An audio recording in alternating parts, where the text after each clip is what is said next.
Ahora veamos Go en 10 minutos. Nada de relleno, nada de explicaciones, directo a cómo se hacen las cosas en Go. Para empezar, todo programa en Go inicia con el package main con la función main. Estos son para indicar el punto de entrada de nuestra aplicación. Lo primero que veremos son los comentarios, que se hacen con un doble slash o diagonal. Los comentarios multilíneas se hacen con un diagonal asterisco para abrirlo y un asterisco diagonal para cerrarlos. Variables y constantes. Las variables se declaran con la palabra reservada var, seguido del nombre o identificador y después el tipo de dato, luego el igual y el valor que va a contener. Existe otra forma para hacerlo más rápido, con el operador de asignación rápida, escribiendo el nombre de la variable seguido de dos puntos igual y luego el valor. De esa forma asignamos una nueva variable, pero este operador infiere en el tipo de dato. Las constantes se declaran con la palabra reservada const, luego del nombre y luego el tipo de dato y luego el dato que vamos a asignar como constante. De esta forma estamos creando una constante con un valor de tipo asignado. También podemos declarar constantes sin asignar su tipo. De esta forma estamos creando constantes sin reglas estrictas de tipado. Un par de detalles a tener en cuenta es que en Go no pueden existir variables cuyo valor por defecto o inicial sea nulo. Es decir, que cuando declaramos una variable, aunque no le asignemos ningún valor, esta va a tomar un valor por defecto. En el caso de los int se asignará el 0. En el caso de los booleanos se asignará un false. En el caso del flop se asigna un 0,0.0. En el caso de un string se asigna un string vacío, pero jamás se va a asignar un nil o valor nulo. También podemos hacer asignaciones múltiples, separando los nombres o identificadores por coma seguidos de los valores que también tienen que tener una coma respectivamente. Colecciones. Las colecciones en Go también son otro tipo de datos. La primera que veremos son los arreglos o arrays, que pueden ser declarados de tres maneras diferentes. La primera con la palabra reservada var, luego el identificador, abrimos y cerramos llaves cuadradas, la longitud del arreglo y el tipo de datos. Con esto se crea un arreglo cuya longitud va a contener los valores por defecto correspondientes al tipo de datos. En otras palabras, quiere decir que si creamos un arreglo con este método int, nos va a devolver un arreglo con todas las posiciones en 0, si fuera en bool con todas las posiciones en falso, si fuera un string con todas las posiciones en cadena vacía y así sucesivamente con cada tipo de datos. La otra forma de declarar un arreglo es con la palabra reservada var, luego del identificador, símbolo de igual y la misma estructura de escribir los corchetes cuadrados, el int, pero en este caso podemos especificar la cantidad y los valores que va a contener nuestro arreglo, es decir, abriendo corchetes después del tipo de dato y escribimos los valores que va a contener nuestro arreglo. También podemos usar el método de asignación rápida, que ese sería el tercer método. La segunda colección que veremos son los slices. Se declaran igual que los arreglos, pero con la diferencia es que dentro de los corchetes cuadrados no hay ningún valor. Esto significa que no tiene un tamaño fijo. Puede adquirir o perder elementos de su contenido. Puede tener un tamaño variado, pero siempre se deben de respetar los elementos del mismo tipo de datos.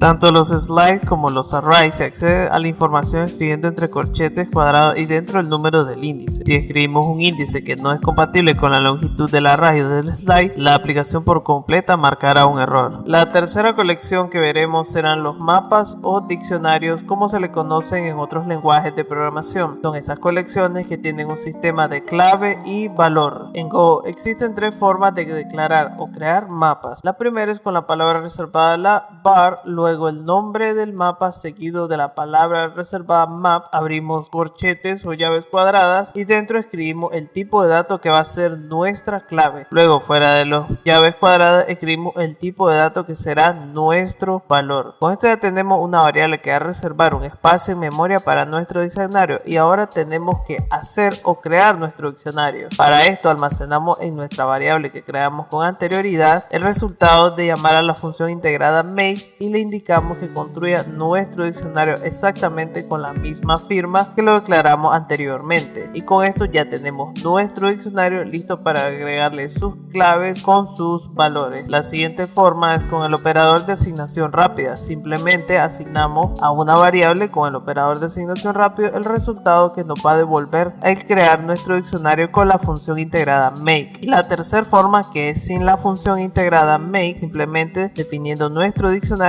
pero abriendo un par de llaves como lo hacemos con los arreglos y ahí escribimos nuestra clave y valor. Como vemos, los mapas son son bastante flexibles. Podemos acceder a su valor escribiendo el nombre del mapa y adentro corchetes cuadrados. Y esto nos devolverá dos cosas, en una el valor y en otra un valor booleano. El primero es el valor que nos devuelve y el segundo es true si encuentra el valor con la llave que hemos escrito. En caso de no encontrar la llave, pues la primero que nos devolverá será un nil y por defecto nos va a devolver un false. Para agregar solo falta escribir una llave, que para agregar un elemento nuevo en un diccionario solo basta con escribir una llave nueva con su nuevo valor. Si escribimos una misma llave nos va a modificar el valor, pero recordemos que esto siempre se debe respetar los tipos que hemos realizado en la firma del diccionario, del mapa o diccionario. Estructuras de control. Vamos a empezar con el clásico if. En Go, el if no es necesario utilizar los paréntesis, pero sí se usan las llaves para indicar el cuerpo de ejecución del if. Para realizar una expresión lógica AND, tenemos que usar el doble ampersand. Para hacer una expresión OR, se debe usar este símbolo de estos dos líneas que no sé cómo se llaman. También se pueden encadenar el if o directamente cerrarse con un else.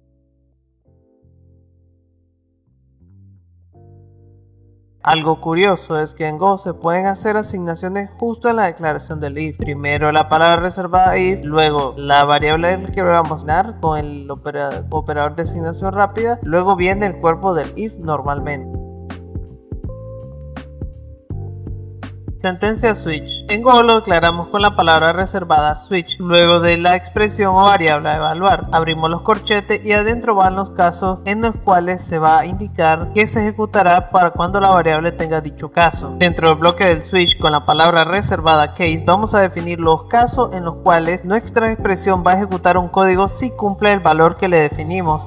Por ejemplo, después de los dos puntos vamos a escribir el bloque de código que se va a ejecutar. En Go no es necesaria la instrucción break porque cuando se cumpla un caso automáticamente se sale del switch, pero sí existe el default y la expresión fall through. Lo que hace fall through es ejecutar el siguiente bloque, es decir, el bloque de código del siguiente caso. Iteraciones. En Go lo tenemos bastante más sencillo porque solamente tenemos el for, pero se comporta de forma muy distinta para cada caso. Por ejemplo, si escribimos solamente el for, lo que hará es crear un bucle infinito dentro del cuerpo del for. Si escribimos el for pero seguido de una expresión que devuelva un valor booleano, ya sea true o false, lo que hará será comportarse igual al while de otros lenguajes de programación. Luego está la forma clásica del for, que es una variable, luego punto y coma, luego una expresión de comprobación y finalmente la post ejecución, y ese sería el for de toda la vida. El for también tiene una forma muy parecida al for in de otros lenguajes, que sería con el for y con la palabra reservada range. El range nos devuelve dos cosas, el índice y el valor de la iteración correspondiente. Esto es especialmente útil cuando queremos recorrer colecciones. Funciones. Las funciones se declaran con la palabra reservada func, luego del nombre de la función seguido de paréntesis, que es donde irán los parámetros de la función. Luego escribimos el tipo de retorno si acaso va a retornar algún tipo, y en caso de no retornar entonces se omite el tipo, es decir, no escribimos nada ahí. Luego abrimos la llave y dentro de la llave es el cuerpo de nuestra función. Los parámetros de las funciones tienen que especificar los tipos que van a recibir. Si todos los parámetros son del mismo tipo, podemos escribirlos separados de una coma y especificar el tipo al final. En caso de querer enviar un número indefinido de parámetros a la función, simplemente indicando el nombre del parámetro, luego colocar el tipo de datos, pero vamos a colocarles 3 puntos antes del tipo para indicar que lo que va a recibir es un slice de tipo de datos, es decir, un parámetro indeterminado. En Go es posible retornar dos o más valores en una función. Después de los paréntesis donde van los parámetros de la función, abrimos y cerramos otros dos paréntesis y colocamos los dos tipos que va a retornar nuestra función. En ese caso, el return debe separarse de dos valores y retornarlos separados por una coma. En Go también es posible tener funciones anónimas. Podemos almacenar en una variable una función anónima